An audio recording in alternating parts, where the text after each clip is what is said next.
turbo booster. We were both just dancing to the songs here this morning on the morning brew. This is great. I'm with my friend Ashley Biggers this morning. Thank you and so much. Congratulations, your new book is coming out. Thank you, I appreciate it. This I'm has very been an excited. odyssey for you, right? How many years have you been working on this? Well, I joke that it took me somewhere between my whole life and 6 weeks to write the book. So whatever that average comes out to Right. be. So very intense writing period earlier this year to get the book in place, but really drawn from my knowledge of living in Albuquerque for much of my life. In writing about Albuquerque. Absolutely. Because you've written for everybody around. You help us out at Albuquerque the magazine. You've stay written busy. for the New Mexico magazine. Absolutely, and I'm writing for New Mexico Journey now, and do the New Mexico Vacation Guide every year. So very cool. Lots of good projects. So did you mine all of that experience to get this done? I did. So I had to draw upon a lot of that knowledge and things that I just, as a person who lives here, love to go and do. That's cool. Well, the new book is called 100 Things to Do in Albuquerque Before You Die. And it's kind of a bucket list of, and there's a little bucket on the cover here, a bucket list of stuff to do in Albuquerque. And I love this. This is so much fun. I'm a guy who just loves to be out and do things. Oh, absolutely. I hear so often from Albuquerqueans that there's nothing to do in our city. And I always say, no, you're just not trying. Exactly. And I always feel like I don't have enough time to go and do all the things that I want to in the city and participate in all the events that are going on. Right. And so I hope this guide is as inspirational to visitors as it is to locals who want to get out and really do things in their community. What are some of your favorite things? There's 100 things in the book, which sounds like how would I ever even find time to do all of that? But I'm sure there's some that you found that you just love and they're more fun than others. Well, in the back of the guide, there are several good ways to navigate the guide by activity season and type. So if you are looking for something to do with your buddies on a weekend or your family, there are different ways you can kind of prioritize your list of 100. But some of my there's music events and there's athletic events. Like this has, I'm assuming like go to an Isotopes game has got to be in there. Absolutely, right? absolutely. Go to the launch pad for a show. And there's a tip in there about when you go into Isotope Stadium, you can sign up at the guest services desk to participate in some of the activities between innings. So I've always wondered how you do that, because that's how you become that's how you get in the hamburger thing. Yes, and run the bases or do the t-shirt toss and those sorts of things. I knew there was a trick to it. I never knew what the trick was. Yeah, I wanted to find out what the trick was too, because I was like, give me a taco costume. Right. I would totally put the taco on and run around the field. Exactly, exactly. That is cool. So what are some of the things that you said this is quintessentially Albuquerque? Oh, that's such a good question. I really love some of the dining options that are going on in our city right now. I'm a foodie at heart, so like Marion Tito's, the James Beard winning Marion Tito's, amazing place. And the other James Beard award-winning place is Jennifer James 101. She's been nominated for Best Chef Southwest and been a finalist for 5 years running. Hasn't quite won yet, but I'm sure she will someday. But just keep getting that national attention like that. And Albuquerque is people forget that we're on the cutting edge of a lot of culinary trends.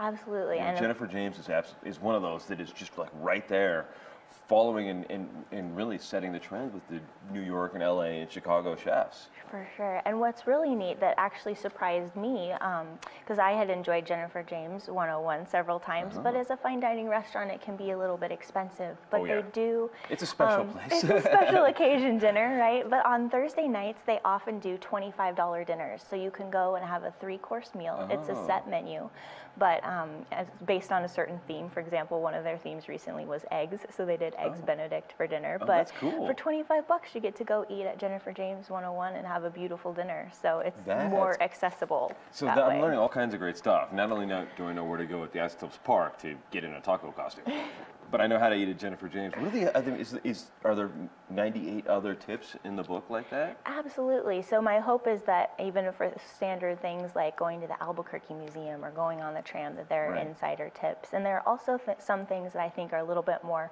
off the radar, like we were just talking about Bike In Coffee, which is down at Old Town Farm. And if you guys haven't gone to Bike In Coffee, this is so much fun because you can actually take your bicycle, ride it down the Bosque Loop Trail, and then you just kind of make a little left turn. Yeah. And there's a farm with a coffee shop. Exactly. And they only let bicycles in. Like you can't drive there. You can't drive your car in. You can't do anything.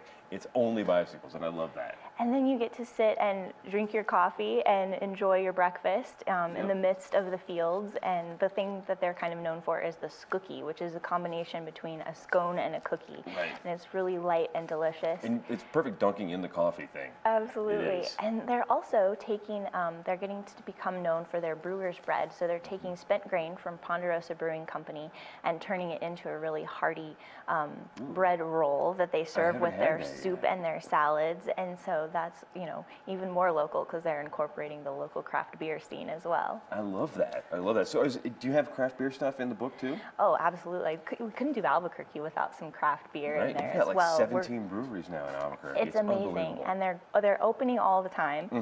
It's a tough job that I need to go as a guidebook writer and check out all these new horribleness of having to go breweries. taste beer. And It's rough, but I will take it on for our city.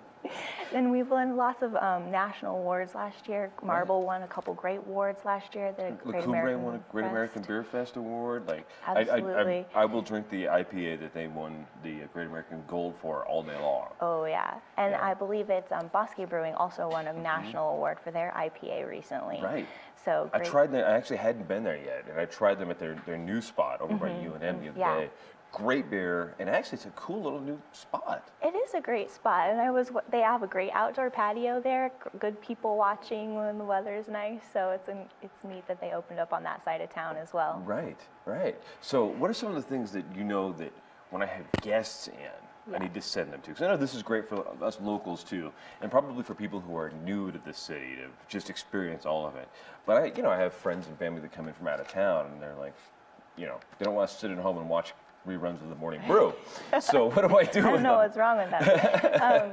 Well, I'm loving the Albuquerque Museum, and it's something that even if you've been to as a local before, you can go again because they just reopened their permanent history exhibit, which has been closed for several years because it was under renovation. And it was just the dirty, the old dusty exhibit in the basement that had it was like a one-wheeled ox cart. Exactly. The And they have a great collection of conquistador artifacts and Navajo weavings and everything like that. But with this new exhibit only in Albuquerque, they've really presented them in a really engaging and interactive way. And one cool thing is right when you walk into the exhibit, they have an aerial photograph of the entire city on the floor. So the first thing you got to do is go in and find your house on the map. That's the first thing. And then after that, you can explore the great history exhibit there. Cool. So that's really neat. So just quickly here, we've got the 100 Things to Do Before You Die in Albuquerque, and it comes out Thursday is the launch date, right? Exactly. The official launch is this Thursday at 7 p.m. at Bookworks. So I hope everybody comes out to get their copy and chat with me about their favorite things to do in the city. And then you'll sign with a couple other things people should do? Yes. So I have a 10 outtakes that didn't quite make it into the list of 100, but I'm going to be signing everybody's books with one of those things. So come to find out even 101 things to do in the city. Oh, excellent. Well, one of those, make it 102 and add Beyond the Morning Brew. All right. We'll be back in a couple of seconds on the Morning Brew with our friends from ABQ To Do, talking about stuff to do. Right on.